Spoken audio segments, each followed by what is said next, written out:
WBCHSE class 12 geography का आज हम लोग निहायत ही इम्पोर्टेंट एसएक्यू के बारे में डिस्कस करेंगे, जिसमें सबसे पहला क्वेश्चन है एसएक्यू का, what is gradation. What is aggradation? Aggradation यानी जब बैरूनी अवामिल एक्सोजेनेटिक फैक्टर्स मसलन हवा, दरिया, ग्लेशियर वगैरह अपने साथ लाए हुए कटे छटे मादों को ज़ेरी इलाकों में जमा करके उसकी बुलंदी में इजाफा करता है, तो इसे एग्रेडेशन कहते हैं। एग यानी एग से ए से समझ लीजिए आप, अल्टीट्यूड में इजाफा होना, एडिशन, ए से एडिशन हो गया, ठीक है, एग्रेडेशन। एग्रेडेशन के जरिया डेल्टा, फ्लड प्लेन वगैरह की तश्कील होती है। दूसरा डिग्रेडेशन, डी फॉर डिक्रीज, इससे हम लोग को समझ में आ रहा है कि बुलंदी में कमी होगी जब बैरूनी अवामिल एक्सोजेनेटिक फैक्टर्स मसलन हवा, दरिया, ग्लेशियर वगैरह के जरिया बुलंद इलाकों को काट छाट कर उसकी बुलंदी में कमी की जाती है, तो इस अमल को डिग्रेडेशन कहते हैं। इसके जरिया residual hills, residual mountains, residual plateaus वगैरह की तश्कील होती है, वी शेप वैली, इन सब की तश्कील होती है। तीसरा पॉइंट है ग्राडेशन। ग्राडेशन यानी एग्रेडेशन और डिग्रेडेशन को जब मिला देंगे तो ग्राडेशन बन जाएगा। किस तरह समझते हैं? मान लीजिए एक जमीन का ना हमवार सतह है, उबड़ खुबड़ वाला, मतलब ऊपर नीचे अप एंड डाउन्स बहुत है जमीन में, ना हमवार सतह है। अब कटाव भी करेंगे उसमें और जमा भी करेंगे, यानी एग्रेडेशन भी होगा, डिग्रेडेशन भी होगा, जिसकी वजह से पूरा मैदान एक हमवार रास्ता इख्तियार कर लेगा, हमवार शक्ल इख्तियार कर लेगा। इसे ग्रेडेशन कहते हैं, ठीक है। चौथा zero population growth, G for growth. Zero population growth यानी डेमोग्राफिक ट्रांजिशन मॉडल का वो मरहला जिसमें शरह पैदाइश यानी ग्रोथ रेट, बर्थ रेट, और शरह अमवात यानी डेथ रेट बहुत कम हो जाएगा। नहीं इंसान पैदा होंगे और नहीं इंसान मरेंगे, यानी पॉपुलेशन का जो ग्रोथ होगा वो एकदम जीरो हो जाएगा। तो इस तरह के मरहले को, डेमोग्राफिक ट्रांजिशन के इस मरहले को जीरो पॉपुलेशन ग्रोथ कहते हैं। यानी अब नहीं आबादी बहुत ज्यादा बढ़ेगी, नहीं कम होगी। यहां वर्ड एक आ रहा है डेमोग्राफिक ट्रांजिशन मॉडल। इसका मतलब क्या हुआ? इसका मतलब यह है कि वो मॉडल जो आबादी में होने वाली तब्दीली को जाहिर करता है उसे ही डेमोग्राफिक ट्रांजिशन मॉडल कहते हैं। इसे सबसे पहले वॉरेन थॉमसन ने पेश किया था। जीरो पॉपुलेशन ग्रोथ हमें अमेरिका और कनाडा वगैरह जैसे तरक्की याफ्ता ममालिक में देखने को मिलता है, ठीक है। ये डेमोग्राफिक ट्रांजिशन मॉडल का चौथा मरहला है। ये जो जीरो पॉपुलेशन ग्रोथ है वो डेमोग्राफिक ट्रांजिशन मॉडल का चौथा यानी आखिरी मरहला है। इससे पहले भी और 3 मरहले थे जो मैं आपको कभी और बता दूंगा। Causes of internal migration. Internal migration का मतलब क्या हुआ? जब एक मुल्क, जैसे हिंदुस्तान मान लेते हैं हम लोग, इंडिया में कुल 28 रियासतें हैं और 8 यूनियन टेरिटरीज हैं। अगर कोई इंसान मान लीजिए वेस्ट बंगाल का है और वो चला जाता है उत्तर प्रदेश में, वेस्ट बंगाल से उठकर उत्तर प्रदेश में चला गया, तो ये अपने मुल्क में है लेकिन अपने मुल्क के अंदरूनी हिजरत कर रहा है, वो अंदरूनी माइग्रेशन कर रहा है। तो इस तरह के माइग्रेशन को इंटरनल माइग्रेशन कहते हैं। क्वेश्चन है यहाँ पर काउज, वजह क्या है? पहली वजह रोजगार, एम्प्लॉयमेंट की तलाश में एक इंसान दूसरे जगह इंटरनल माइग्रेशन करता है, ठीक है। दूसरी वजह क्या है? तालीम हासिल करने के लिए, यूनिवर्सिटी, अच्छे यूनिवर्सिटी को तलाश करने में एक इंसान वेस्ट बंगाल से उठकर उत्तर प्रदेश जाता है या दिल्ली जाता है ताकि वहां पर अच्छे दिल्ली यूनिवर्सिटी में पढ़ सके, आईआईटी में पढ़ सके वगैरह वगैरह, ठीक है। क्रॉप कॉम्बिनेशन, क्रॉप कॉम्बिनेशन का मतलब समझिए। मान लेते हैं एक खित्ता है, एक जमीन का एक टुकड़ा है, उसको हम लोग परसेंटेज के हिसाब से तकसीम कर लेंगे।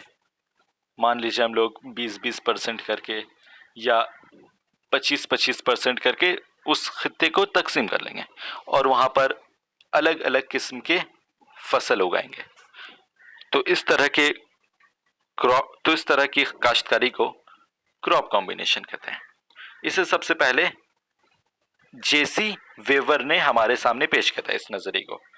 मिलेट, मिलेट क्या है? मिलेट एक फूड क्रॉप है, ग़िज़ाई फसल है जिसके दाने सख्त और खुरदुरे होते हैं और ये आमतौर पर रेगिस्तानी इलाकों में उगाए जाते हैं। तो इस तरह की ग़िज़ाई फसलों को मिलेट कहा जाता है। मिलेट का एग्जाम्पल रागी, जवार, बाजरा, ये सब, इन सब के नाम तो आप लोग हो सकता है सुने ही होंगे। Effect of global warming, GW यानी ग्लोबल वार्मिंग। ग्लोबल वार्मिंग के क्या बुरे असरात या अच्छे असरात हैं उसे बताना है। अमूमन बुरे ही असरात हम लोग पेश करते हैं। पहला बुरा असर यह है कि दर्जा हरारत में बहुत ज्यादा इजाफा हो रहा है, जिसकी वजह से ग्लेशियर पिघल रहे हैं और ग्लेशियर पिघल रहा है तो समुद्र की सतह में इजाफा हो रहा है, समुद्र की सतह में इजाफा हो रहा है तो जजीरे डूब रहे हैं। पहला इफेक्ट ये हो गया। दूसरा इफेक्ट ये है, दर्जा हरारत में ग्लोबल वार्मिंग की वजह से जबरदस्त इजाफा हो रहा है, जिसकी वजह से जो अदना जात के पेड़ पौधे जानवर हैं वो गर्मी की अदम बर्दाश्त की वजह से मारे जा रहे हैं। दो समझ लीजिए बहुत है, दो में से आप 3-4 भी निकाल सकते हैं। जो मैंने पहले कहा था उसको आप टुकड़ों में भी तकसीम कर सकते हैं। अब आता है हम्स। हम्स एक लैंड फॉर्म है जो चूने के पत्थर, लाइमस्टोन रीजन में पाया जाता है। जब चूने के पत्थर वाले इलाके में बारिश होती है तो नर्म पत्थर घुल जाते हैं, घुल कर बह जाते हैं, लेकिन जो सख्त पत्थर रहता है वो रुकावट की शक्ल में अपनी जगह पर कायम रहता है और नोकीली रुकावट की शक्ल में अपनी जगह पर कायम रहता है। इसे ही हम्स कहते हैं। इन्हीं टीलों को हम्स कहा जाता है। इनकी शक्ल, हम्स की शक्ल नोकीली पहाड़ की तरह होती है। ठीक है। नेचुरल गीजर, आर्टिफिशियल गीजर के बारे में तो हम लोग सब जानते हैं, हमारे बाथरूम में लगा रहता है जिससे गर्म पानी आता है। ठीक है। इसी तरह का एक नेचुरल गीजर भी होता है, गर्म पानी। यहां पर वर्ड आता है गर्म पानी।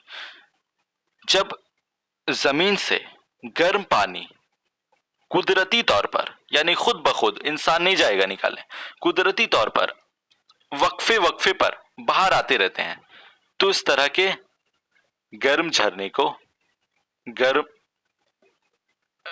स्प्रिंग को, हॉट स्प्रिंग को गीजर कहा जाता है। ठीक है। गर्म पानी भी आता है, भाप भी आता है।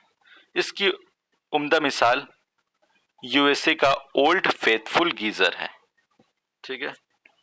सोलम, सोलम एक लैटिन वर्ड है जिसके माने फ्लोर के होते हैं।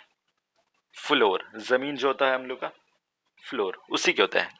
सोलम एक लैटिन लफ्ज है जिसके माने फ्लोर के होते हैं और अंग्रेजी के लफ्ज सॉइल, मिट्टी, इसी लफ्ज से अखज किया गया। सोलम के लफ्ज से ही सॉइल निकला है, यानी सॉइल के माने मिट्टी होते हैं। समझ जाइए आराम से, सिंपल लैंग्वेज में कहा जाए तो सॉइल और सोलम एक ही चीज है। अब आता है एक्सफोलिएशन। ये मैकेनिकल वेदरिंग की एक किस्म है जिसमें दर्जा हरारत में जबरदस्त फर्क की वजह से चट्टान फैलते हैं, सुकड़ते हैं, फैलते हैं और सुकड़ते हैं, और परत दर परत प्याज के छिलके की तरह परत दर परत उखड़ते हैं, परत दर परत टूटते हैं।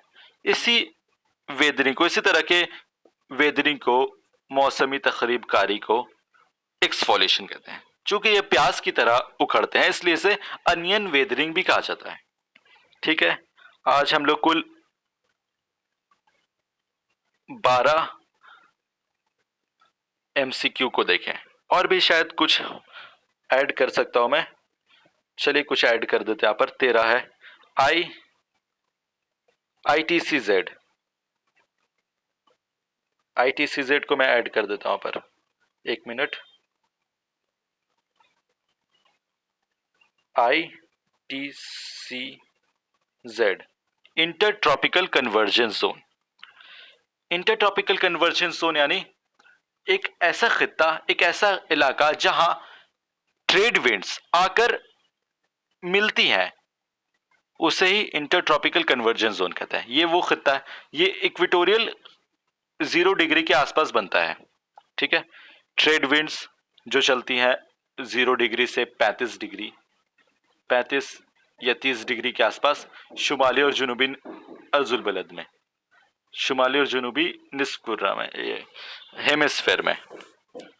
ठीक है, इसी खित्ते को जहां ट्रेड विंड्स आकर मिलेगी, उसी खित्ते को इंटर ट्रॉपिकल जोन कहेंगे, ITCZ कहेंगे। ठीक है,